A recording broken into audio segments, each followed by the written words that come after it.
Assalamualaikum warahmatullahi wabarakatuh. My name is Adibatul Asna, and here I'm going to explain about analytical exposition. And all of you, please watch and listen well.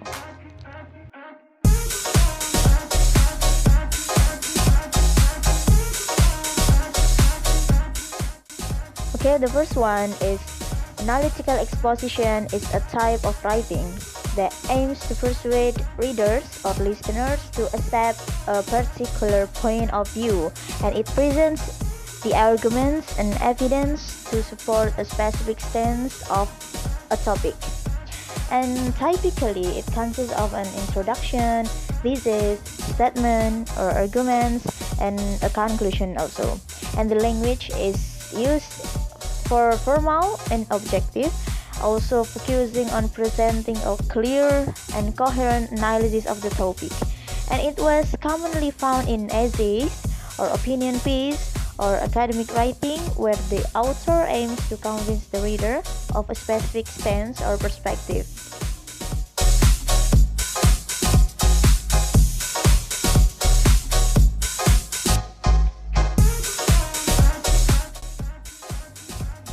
Okay, next we move to talk about the structure of analytical exposition, and there are three: thesis, statement, and arguments, and the last is reiteration. And the structure of an analytical exposition typically includes, like the first one, like introduction. This is introduce the topic and provides background of the information and presents a thesis statement or the main argument in the writer. So the writer will defend what is the topic about. And the second, like thesis statement, this clearly states the author's position or the main idea of the exposition. And the next is arguments of the points of the topic. This presents a series of an arguments or points that support the thesis, and each argument is typically discussed in a separate paragraph. And evidence, for examples, or logical reasoning are used to support each point. And for the optional, like counter arguments, this acknowledges opposing views or potential counter arguments and rebuts or addresses opposing perspectives to strengthen the main argument. And the last is reiteration of main points. This summarize or give the conclusion of the key arguments to reinforce the main message. And throughout the exposition, the language is formal, objective, and persuasive. Clear, clear transitions between sections ensure a smooth flow of ideas, and evidence is crucial to supporting the claims made by the author.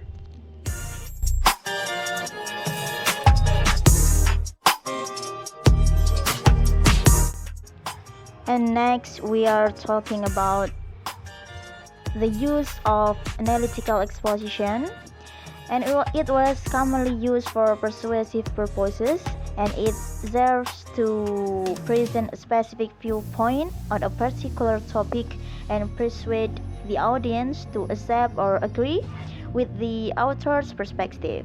And these are some common purposes. And number one, like persuasion. The primary goal is to persuade or convince the audience of a particular viewpoint or idea.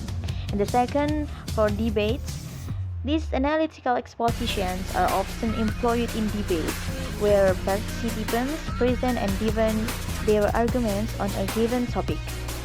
And the last, for academic writing, it was used in essays, research papers, and other academic writing to analyze and argue for a specific interpretation or understanding of a subject.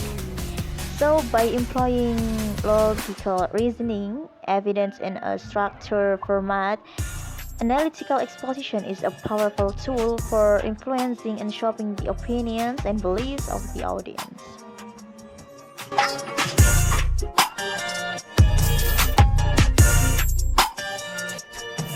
And here I have an example of analytical exposition by the title The Importance of Having Breakfast. As you can see, the first structure of analytical exposition was thesis, or I'm sorry, thesis. And I have an example. In a busy morning, people tend to skip their breakfast. Actually, there are many benefits of having breakfast. Here are two reasons why it is important. So, this is will be connected by two arguments by the follows.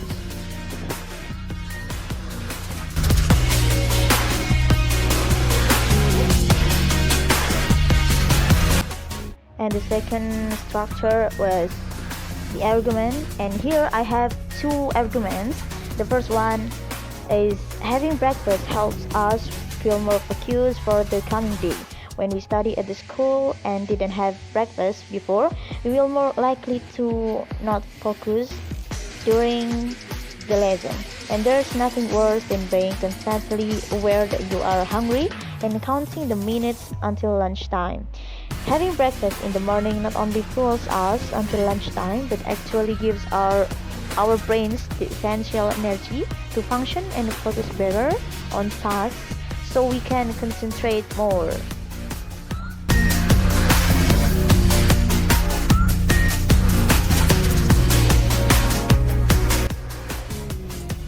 As I described, I have two arguments. And the second is having breakfast will also control our appetite. If we don't eat breakfast, we are much more likely to end up snacking throughout the morning, and which could pile up the unhealthy calories. Stay away from overly refined snacks with added sugar. So if you do feel like snacking, have some slice of fruits.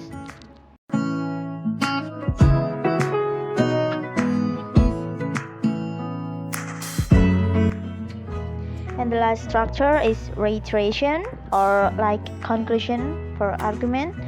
And I have an example. The two reasons above to help us feel more focused and to control our appetite are only some of many reasons out there on why having breakfast is important. There are indeed many other benefits of having breakfast.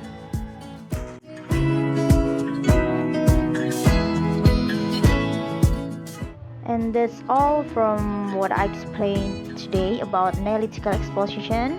Hope you get what I mean, and hope my explain will be benefits for us in the future. Thank you. Wassalamualaikum warahmatullahi wabarakatuh.